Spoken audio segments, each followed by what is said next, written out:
Bienvenidos a Camino a la Verdad. Hoy nos convoca Apocalipsis de Yeshua, las profecías del Maestro en su Hidgalut, sus visiones de Juan, su Apocalipsis de Juan. Y pasamos a nuestra bendición. Baruch atah Yahweh Eloheinu melech haolam, asher kideshanu bemitzvotav beasher latar lanu, haderek Yeshua bemashiach Yeshua. Bendito eres tú, Yahweh, Dios nuestro, Rey del universo, que nos santificas con tus mandamientos y nos has encomendado el camino de salvación a través de tu Mesías y ungido, Yeshua HaMashiach. Continuamos entonces con los símbolos alegóricos de Apocalipsis. Esto dice que se prueban a los corazones escondiendo las verdades o exponiéndolas como misterios, solo para los empeñados. Toda alegoría, símbolo o parábola, el nombre o la referencia para esto es Mashal, que es el Strong 4911, que significa alegoría, adagio, proferir, proverbista, refrán, ser como o asemejar, comparar, componer, hablar, ser semejante, usar proverbio o hablar en proverbio, alegoría. Por lo tanto, una parábola, un símbolo, un proverbio, un refrán es esta alegoría, son estos símbolos que son elementos simbólicos que se utilizan para dejar una enseñanza, una moraleja, y es aquí la parábola. En el griego vendría siendo el Strong 3850, parábole, que significa similitud, parábola, narración ficticia de la vida común, conllevando una moraleja, apotegma o refrán, en el sentido figurado, una comparación, un refrán, un símbolo, una parábola. Y conocemos muy bien estas parábolas, en matemáticas también se utilizan como una forma de una curva hacia arriba, y ese es el símbolo matemático para la parábola. También en una gráfica lo vemos, ¿no? Esta curva hacia arriba nos muestra cómo la parábola salta por encima de aquellos que no tienen el entendimiento para entender, el discernimiento del espíritu, y llega a aquellos al que el que estaba dando esa enseñanza quería llegar. El Mashal también es el 4911 y el 4912 en el hebreo.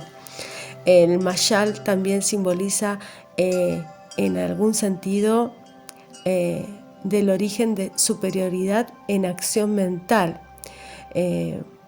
como una propiedad máxima sustanciosa, usualmente de naturaleza metafórica.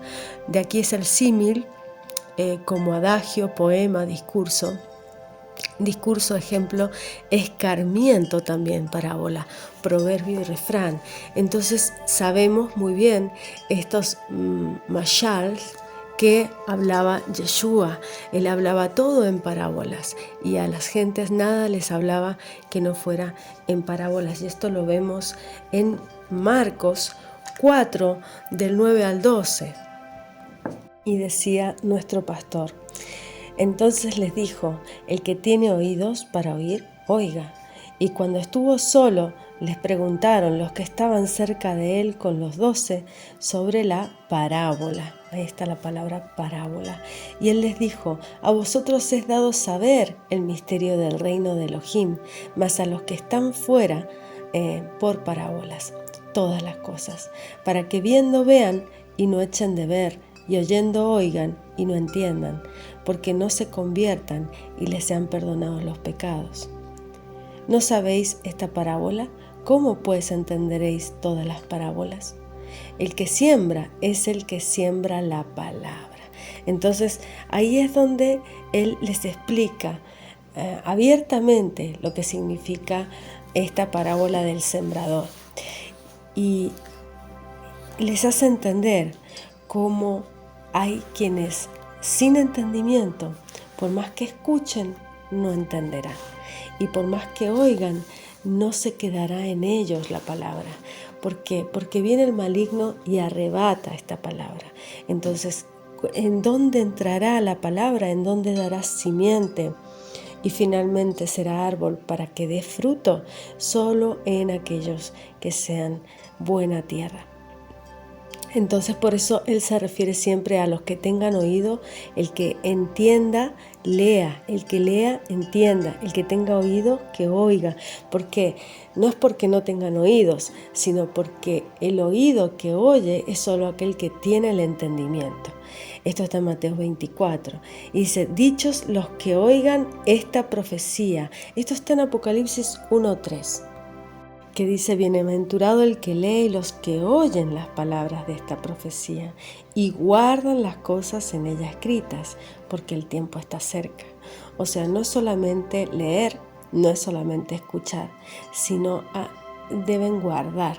Y ese guardar es solamente para aquellos que están preparados, para que el mensaje que reciben llegue hasta lo más profundo de su ser y realmente haga raíz en ellos mismos para dar frutos espirituales. Isaías nos lo dice también, dice, después oí la voz del Señor que decía, ¿a quién enviaré y quién nos irá? Entonces respondí yo, heme aquí, envíame a mí, dijo Isaías, y dijo, anda y di a este pueblo, oíd bien y no entendáis. Ved por cierto, mas no comprendáis. Engruesa el corazón de aqueste pueblo, agrava sus oídos y ciega sus ojos, porque no vean con sus ojos, ni oigan con sus oídos, ni su corazón entienda, ni se convierta y haya por él salvación, sanidad. Y yo dije, ¿hasta cuándo, Señor? Y respondió él, hasta que las ciudades estén asoladas y sin morador, ni hombre en las casas, y la tierra sea tornada en desierto, hasta que Yahweh hubiera echado lejos los hombres y multiplicar en medio de la tierra la desamparada. Pues aún quedaré en ella una 10ª parte y volverá bien que habrá sido asolada, como el olmo y como el alcornoque, de los cuales en la tala queda el tronco, así será el tronco de ella, la simiente santa. De ese tronco es de donde se injertan ese olivo silvestre que somos las naciones y que volvemos a formar, que empezamos a formar parte de ese olivo original que es el pueblo de Israel. Igualmente Yeshua, cuando hace referencia también a esta parábola del sembrador en Mateo, habla justamente de esto que cita Isaías.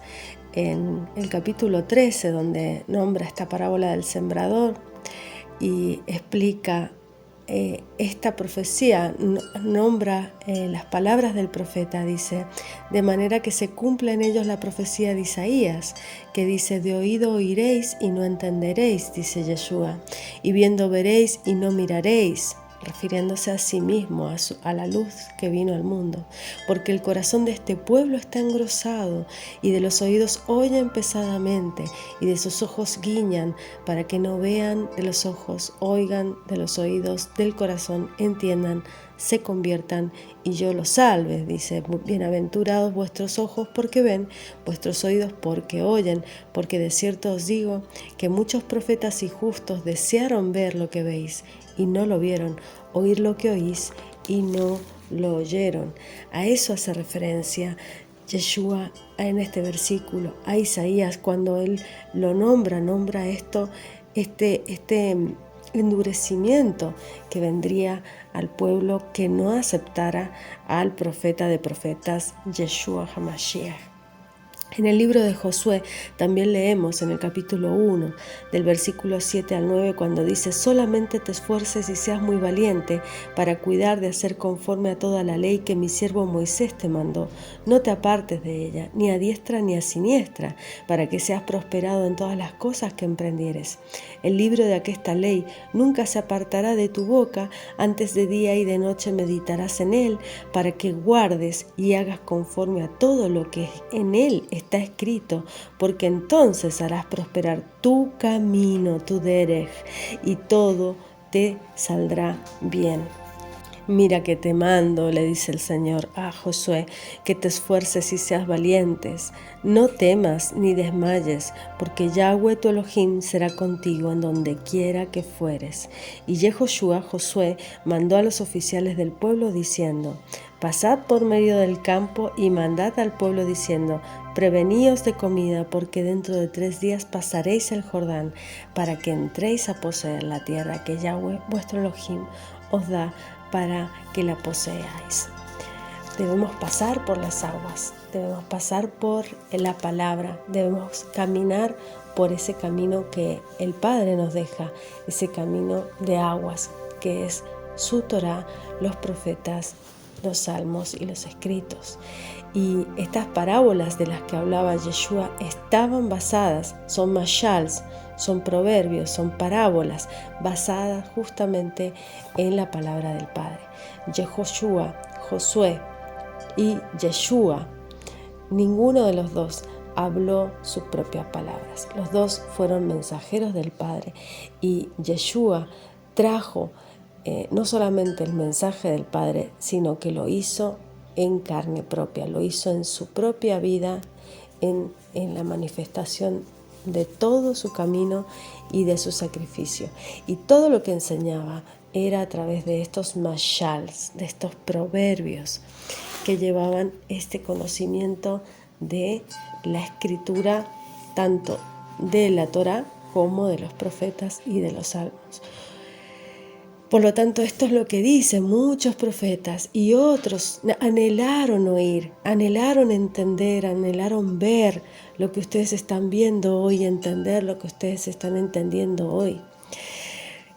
Sabemos que se necesitan 2 testigos en la Torá. Yeshua es un testigo del Padre, y el otro testigo del Padre es la misma Torá. En la palabra del sembrador nos habla justamente de estos símbolos alegóricos, de estos arquetipos. El sembrador sabemos que es Yeshua. La semilla es la palabra, lo dice el mismo Yeshua cuando le explica a sus discípulos el verdadero significado de ese mashal, de esa parábola.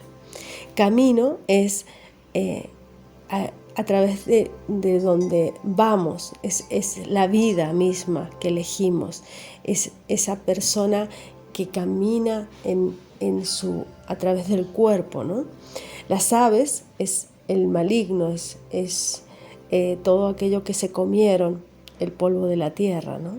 Los pedregales son esas personas con ese doble ánimo, o sea, con esa mente dividida.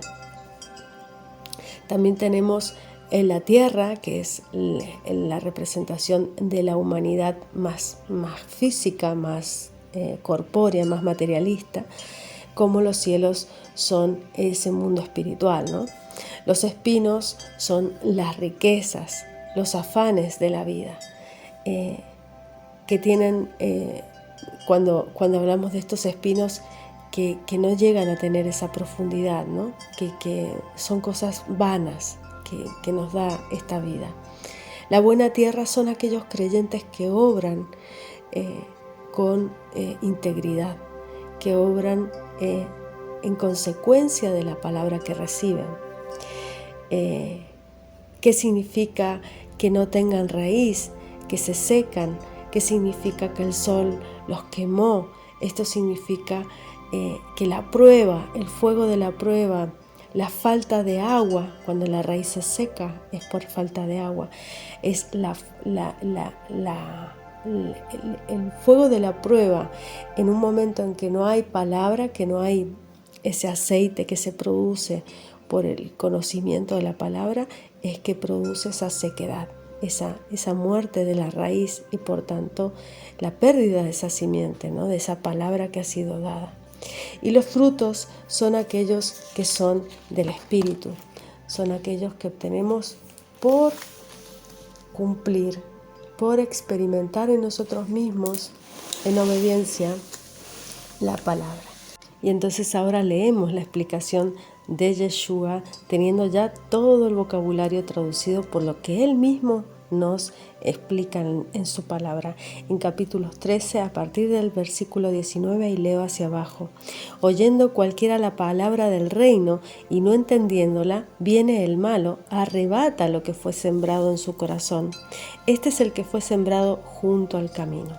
O sea, el que está junto al camino es el que no tiene la preparación suficiente como para retener, para poder recibir esa semilla, esa palabra, y por tanto el maligno le arrebata ese entendimiento. El que fue sembrado en pedernal, este es el que oye la palabra y luego la recibe con gozo, mas no tiene raíz en sí, antes es temporal, y venida la aflicción o la persecución por la palabra, se ofende.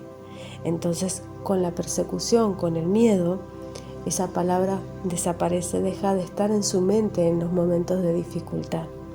El que fue sembrado entre espinas, este es el que oye la palabra, pero el afán de este siglo y el engaño de las riquezas ahogan la palabra y hácese infructuosa.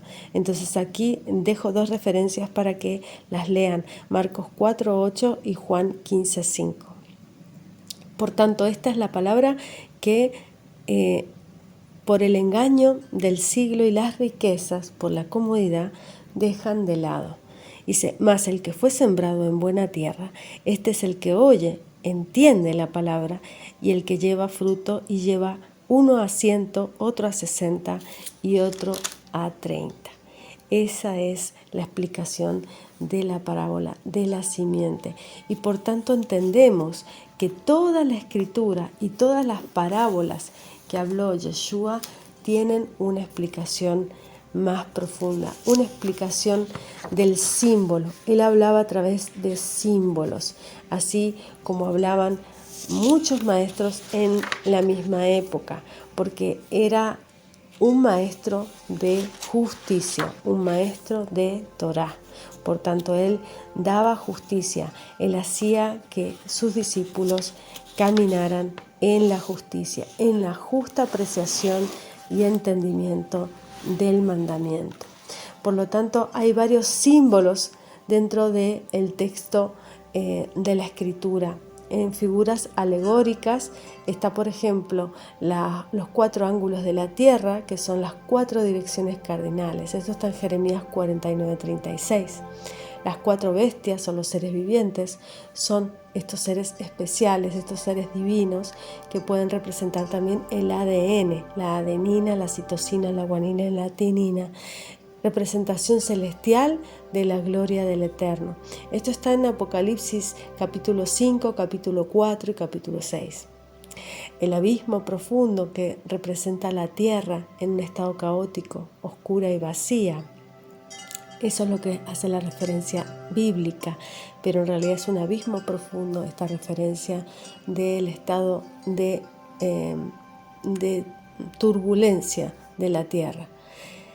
Esto está en Génesis, en Jeremías 4, en Génesis 1, en Hechos 28.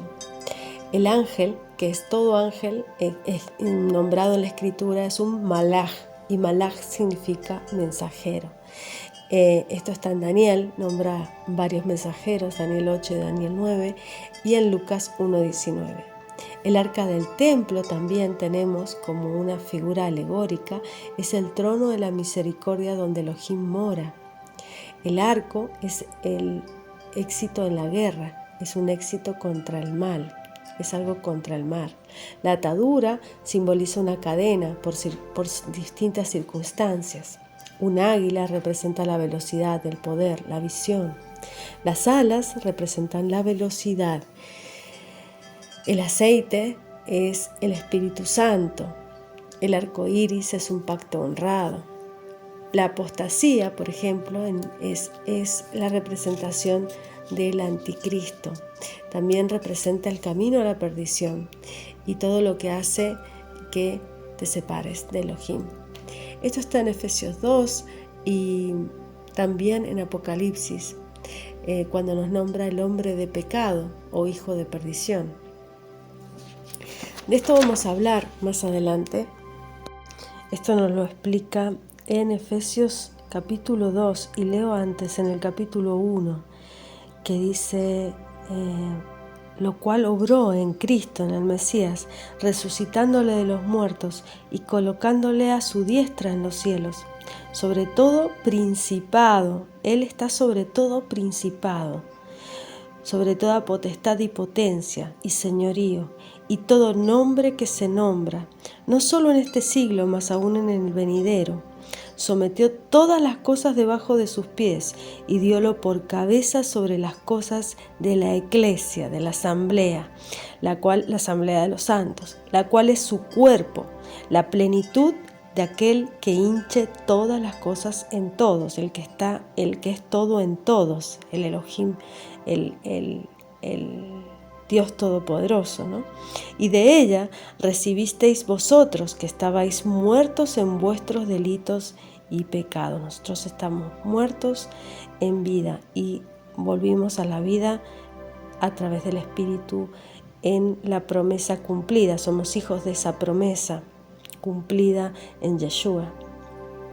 ¿En qué otro tiempo anduvisteis conforme a la condición de este mundo, conforme al príncipe de la potestad del aire? Ese príncipe de la potestad del aire es este espíritu malvado, es este espíritu de apostasía, este espíritu de anticristo. Dice, el espíritu que ahora obra en los hijos de desobediencia. O sea, todos aquellos que no están dentro de este pacto por fe y por caminar en la palabra son hijos de desobediencia, son hijos de este príncipe de la potestad del aire, de este espíritu del mundo, espíritu de la materia, espíritu del caído, ¿no? Del ángel caído, entre los cuales todos nosotros también vivimos en otro tiempo, en los deseos de nuestra carne, ¿no? Ese es el espíritu del ángel caído, los deseos de la carne, haciendo la voluntad de la carne y de los pensamientos, y éramos por naturaleza hijos de ira, también como los demás. Empero Elohim, que es rico en misericordia, por su mucho amor con que nos amó, aun estando nosotros muertos en pecados, nos dio vida juntamente con el Mesías, con el ungido. Por gracia sois salvos, y juntamente nos resucitó y asimismo nos hizo sentar en los cielos con el Mesías Yeshua, nuestro Salvador, nuestro ungido, para mostrar en los siglos venideros las abundantes riquezas de su gracia en su bondad para con nosotros en el Mesías Yeshua. Y sí, por gracia somos salvos, no por obras, pero es a través de las obras como mostramos nuestra fe, y es como crecemos en fe y como somos santificados. Por supuesto que por gracia, es por la misericordia, por el amor tan grande que el Padre tiene por sus criaturas. Y esta apostasía, este hombre de pecado, este inicuo, este príncipe de la potestad del aire, justamente, este padre de los hijos de desobediencia, de todos aquellos que no caminan en los caminos del Padre, que no van por donde indica el Mesías, sino que van por sus propios caminos, son aquellos que están con el mundo, ¿no? Y entendemos entonces la palabra apostasía porque nos es revelada también en el Strong, nos explica el significado. En el Strong 646 dice deserción de la verdad, o sea, la verdad que es Cristo, la verdad que es la palabra del Padre, su palabra es verdad. Estamos en contra de esa verdad, estamos desertando de la verdad, eso es apostasía. Apostasía también significa divorcio o carta de divorcio, y nos refiere también al Hebreos 37:48, cuando hablamos de Deuteronomio 24 del 1 al 3, cuando hace esa referencia a que el Padre nos explica las leyes para con la mujer adúltera y cómo se le da Él le dice a Moisés que le den carta de divorcio, ¿no?, a esa mujer adúltera. Pues esa mujer adúltera somos todos aquellos que hemos negado la verdad en algún momento de nuestra vida y volvemos al Padre en Teshuvá, volvemos en arrepentimiento, rindiéndonos al creer en su promesa cumplida en Yeshua. Todos aquellos que no tienen la fe de Cristo y no tienen los mandamientos del Padre están en ese divorcio. Aunque ellos no lo sepan, están en esa separación con el Padre. Carta de divorcio, separación. El Strong 647 también hace referencia a este de divorcio, a esta separación. Y leemos 2 de Tesalonicenses 2:3. No os engañe nadie en ninguna manera, porque no vendrá sin que antes venga la apostasía. Aquí está la palabra apostasía, que es directamente esa palabra en griego. El griego, el Strong 646, es apostasía, tal cual como se lee. Y significa esto, esta deserción o desertar de la verdad. Apartarse, separarse, divorcio del Padre, eso es apostasía. Y se manifestase el hombre de pecado, el hijo de perdición, el hijo que lleva a la destrucción, ¿no? Este que es el príncipe de la potestad del aire, el que nos hace referencia tanto en la Escritura, ¿no?, que es un espíritu, no es que sea un ser humano, una persona, sino que es un espíritu que lleva hacia ese desertar de la verdad, hacia ese divorcio, hacia esa separación del Padre. Y dice, oponiéndose y levantándose contra todo lo que se llama Dios. Ese es el espíritu, esa es la mente de ese entendimiento, de ese pensamiento. O que adora tanto que se asienta en el templo de Elohim como Elohim, haciéndose pasar por Elohim. O sea, va hasta ese santuario santo que somos nosotros mismos, que es este templo, que es este cuerpo, y quiere hacerse pasar por Elohim en nosotros, engañándonos. ¿No os acordáis que cuando estaba todavía con vosotros os decía esto? Y ahora vosotros sabéis lo que impide para que a su tiempo se manifieste, porque ya está obrando el misterio de la iniquidad. O sea, desde Yeshua ya estaba obrando ese misterio de la iniquidad, de la maldad. Solamente espera hasta que sea quitado en medio el que ahora lo impide. Ese que ahora le impedía, ese que estaba siendo quitado de en medio, es el mismo Yeshua. Entonces será manifestado aquel inicuo, el cual el Señor matará con el espíritu de su boca. ¿Cómo da el espíritu de su boca? Nosotros debemos tener la palabra en nuestra boca y en nuestro corazón y meditarla en nuestra mente. Con esa palabra en nuestra boca, clamando con su nombre, ese espíritu de la boca es a través como Él se manifiesta y lo destruirá, este inicuo. Y dice, destruirá con el resplandor de su venida. Eso ya será en su segunda venida. Dicen a aquel inicuo cuyo advenimiento es según operación de Satanás, con gran potencia, señales y milagros mentirosos. Entonces, ¿qué caracteriza a ese inicuo, a ese engañador, a ese espíritu de la apostasía, a ese espíritu de la mentira, a ese que deserta de la verdad, que va en divorcio contra Dios, va en separación del Creador? Pues justamente que es una operación de Satanás y que está basado en la mentira. Puede manifestarse con grande potencia, con grandes señales y milagros, pero su base es el engaño, es la mentira. Y con todo engaño de iniquidad en los que perecen por cuanto no recibieron el amor de la verdad para ser salvos. Debemos amar la palabra, debemos ajustar nuestra mente, nuestros caminos, alinearlos con los caminos del Padre, no con los nuestros propios, no con las modas, no lo que nos diga lo que el político o el gobierno de moda o del momento, sino con lo que el Padre nos dicta para que hagamos en esta vida. Por tanto, pues, les envía Elohim operación de error, de equivocación, para que crean a la mentira, para que sean condenados todos los que no creyeron a la verdad, antes consintieron a la iniquidad. Entonces, ¿qué hacemos? Cuando queremos vivir en verdad, queremos vivir en el Padre, queremos vivir en sus caminos, por tanto rechazamos la mentira, rechazamos el engaño, denunciamos la falsedad, denunciamos el engaño y la mentira, porque si no denunciamos el delito, si no denunciamos la transgresión, si no denunciamos el pecado, nos convertimos en cómplices de esa transgresión. Mas nosotros debemos dar siempre gracias a Yahweh, a Elohim, por vosotros, hermanos amados del Señor, de que Elohim os haya escogido desde el principio para salvación, por la santificación del Espíritu y fe de la verdad, a lo cual os llamó por nuestro evangelio, por nuestra buena nueva, por nuestra palabra, los llamamos a todos los hermanos para alcanzar la gloria de nuestro Señor y Salvador, Yeshua, el Mesías, el ungido.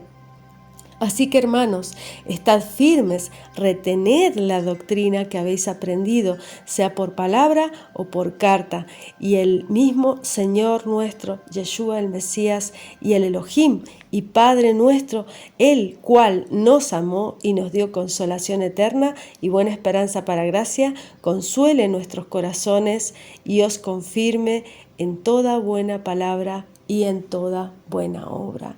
Amén. Y ya seguimos en el próximo estudio de Apocalipsis de Yeshua, la profecía. Shalom, hermanos.